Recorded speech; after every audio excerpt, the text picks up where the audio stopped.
एक ऐसा तांत्रिक जो उस नरपिशाच से भी ज्यादा शक्तिशाली हो, कहाँ मिलेगा? यही सोच रहा था अनुज। अनुज इसी उधेड़ बुन में अपने घर आ गया।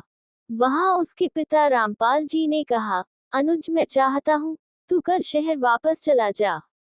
मैंने सुना है कि तू अपने दोस्त की मौत का बदला उस नरपिशाच से लेना चाहता है। इस सब चक्कर में मत पड़ और शहर चला जा। पिताजी आप बात को समझे, ये सब मैं अपने दोस्त के लिए नहीं कर रहा हूँ, बल्कि इस गांव को नरपिशाच के चंगुल से मुक्त कराने के लिए कर रहा हूँ। अनुज ने अपने पिता को समझाते हुए कहा। रामपाल जी ने गुस्से से उसे डांटा, मैं तुझे जो कुछ कह रहा हूँ बस वही कर, कल अगर तुझे कुछ हो गया तो हम क्या करेंगे? आज तक उस तांत्रिक से कोई नहीं जीत पाया, न जीते जी, न उसके मरने के बाद। अनुज बहुत डर गया था। वह अपने पिता के गुस्से को जानता था। अनुज बोला, पिताजी मैं शहर चला जाऊंगा, लेकिन किसी को तो आगे बढ़ना पड़ेगा। आप गांव वालों से कहिए मेरा साथ दें। अगर सब मिलकर इस समस्या से निकलने की कोशिश करेंगे तो हम बच पाएंगे, नहीं तो एक न एक दिन पूरा गांव उसका शिकार बन जाएगा। रामपाल जी बोले, ठीक है कोशिश कर लेते हैं। मैं गांव वालों से बात करूंगा, लेकिन तू कुछ भी अकेले मत करना। अनुज मान गया। अगले दिन गांव में पंचायत रखी गई।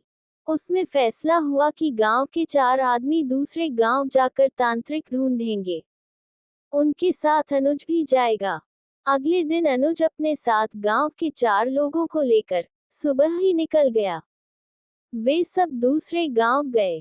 कई तांत्रिकों से मिले, लेकिन सभी ने मना कर दिया, क्योंकि वो सब उस तांत्रिक और उसकी शक्तियों के बारे में जानते थे। इस सब में शाम होने लगी थी। तभी एक गांव वाले ने कहा, हमें वापस गांव चलना चाहिए, अगर अंधेरा हो गया तो वह नरपिशाच हमें नहीं छोड़ेगा। उसे सब पता होगा कि हम क्या कर रहे हैं। सबने उसकी बात का समर्थन किया और गांव की ओर चल दिए। गांव तक पहुंचने से पहले ही अंधेरा होने लगा। ये देखकर सभी डर गए। अनुज ने चारों को रोका और कहा, भाइयों अंधेरे में जाना ठीक नहीं।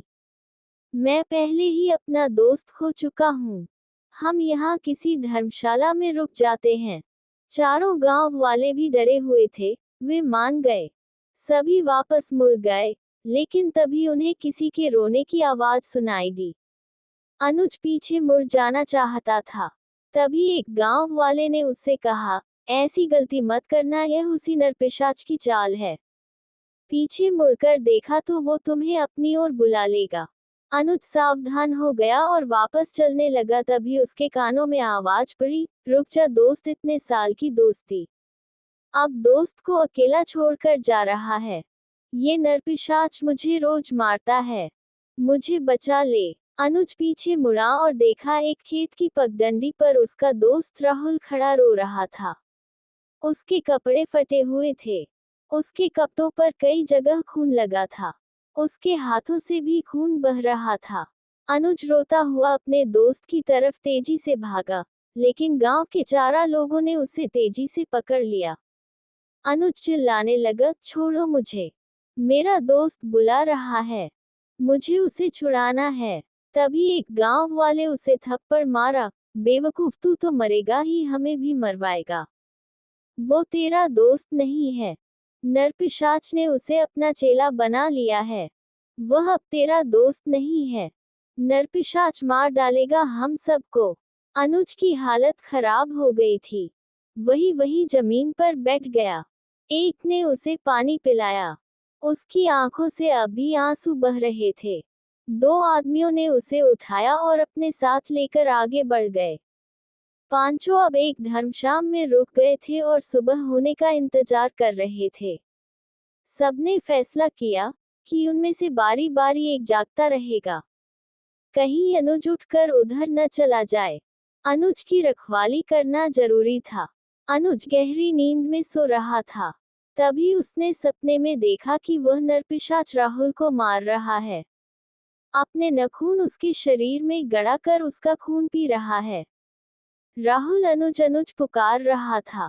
अचानक अनुज की आंख खुली, वह दरवाजे की ओर भागा।